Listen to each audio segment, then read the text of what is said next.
Morena tātou, good morning. It's kind of one of those unique things when you hear people introduce yourself, you think, gosh, is that me?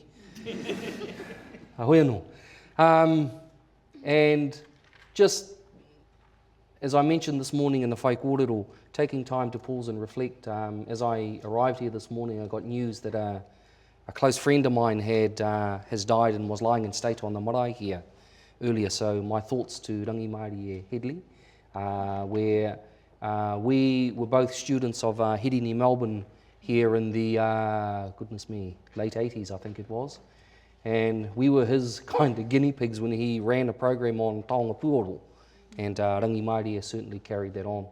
And my thoughts are with her as she lies in state in her ancestral home in Taupo and in Tūwharetoa. This keynote is around making a difference me whai hua ka tika. And it's around the element of literacy with regard to Māori. So as Magi mentioned, there are kind of two elements to this keynote. One of them is around the pedagogy, and the other one is around the pedagogical interventions that are required to shift Māori where they are now to where we'd like them to be.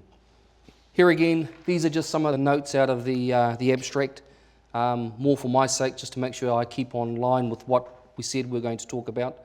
So, and the key thing is just to make mention that the National Centre here in Waikato and also the work that is happening in Awanuia, we've got these two wonderful organisations with wonderful people, sets of minds working together on the notions and the elements with regard to literacy.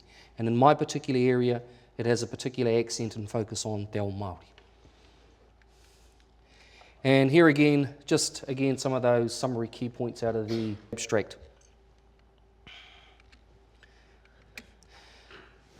I'm going to take a step right back into the earliest parts of how New Zealand was settled. I'm going back into that colonial history where Māori and Pākehā were first coming together. And while some of this stuff might not start positively, believe you me, I am getting to a positive point. However, if we looked at the history of education in New Zealand, it generally started with a view of assimilating Māori into a European context and the European culture. Such to the point we had one of our members of parliament, the surgeon Featherston, his comments were around Māori are dying out, their simple focus was simply to soothe the pillow of this dying race. And he went on further to say, and let's do it in a way that history cannot reproach us again for what we've done. So it kind of sets that relationship and that scene around how the education system in New Zealand had its starting. Somewhat of a rocky start for Māori. Then we kind of get to this period of time as this relationship began to build, and we get to a key point within particularly literacy for te ao Māori in around 1827 when the Bible was translated into Māori. And again, around that time, Māori very quickly adopted literacy. They took it on board, they very quickly understood what it was about and began to incorporate it into their particular worldview and their particular ways of learning. And we get to the point where our Premier, Dormant, was somewhat scathing of his colleagues around that particular time, where embarrassingly Māori at that particular time were leading New Zealand in the area of literacy. And his comment to his colleagues were, how embarrassing would it be if the natives of this country outnumbered us in the area of literacy. So the reason for taking us back to that particular point in time is to show at some point Māori very quickly adopted to literacy, which was a new concept. They took it on board, understood it, and very clearly were being successful in it. Now we kind of jump from the late 1800s to where we are now. Now, these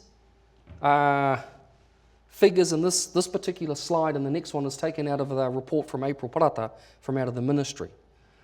And this somewhat soberingly shows us the context we're in today.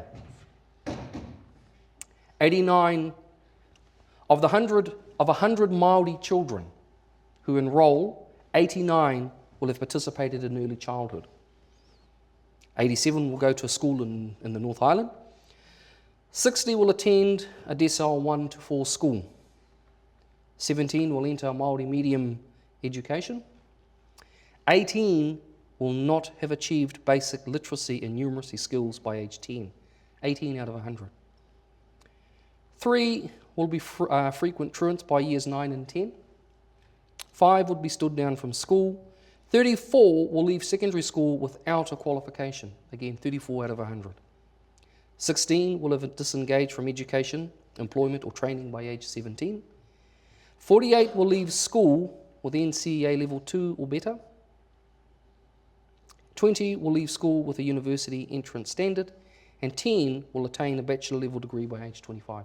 10 out of 100. And then in comparison, when you compare that with non-Māori, again, somewhat sobering. Compared to 66 students Māori will continue studying at school until at least their 17th birthday, in contrast to 83 non-Māori.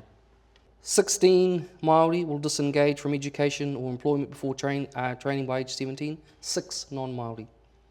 20 will leave school with a university entrance standard, as opposed to non-Māori, 49. So, beginning to show a picture here that there's something, as we all know, something is wrong with what's happening in the education system. Now, I'm not going to stand here and just simply describe the pathology of what's gone wrong. We understand that. We understand there are issues within literacy. Within doing that, before we shift on to some more of these, the positive elements, the transformative elements, there's a couple of things I actually want us to take and pause for a few seconds. And it's to ask the question, what have we learned from the last 25 years of Māori education? If we look back in the very early stages of education's growth in New Zealand, within the establishment of the schooling system, we saw Māori were very quickly adopting to literacy and numeracy, to the point where Tom Nicholson, in some of his writings, makes a statement in the 70s, New Zealand, including Māori, were world leaders in literacy in the 1970s.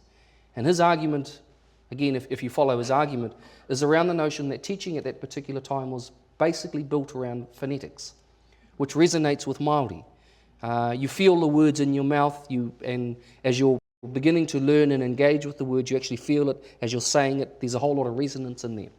As opposed to now, and his argument now is where the majority of our teaching has kind of fallen into the whole language area of teaching. Let's understand the concept. Let's not worry too much about whether the things are spelled correctly. So those are the kind of the two sort of areas that Nicholson kind of tends to sort of paint the picture.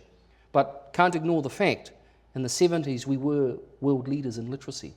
Now we are somewhat embarrassingly below and behind some third world countries within our areas of literacy.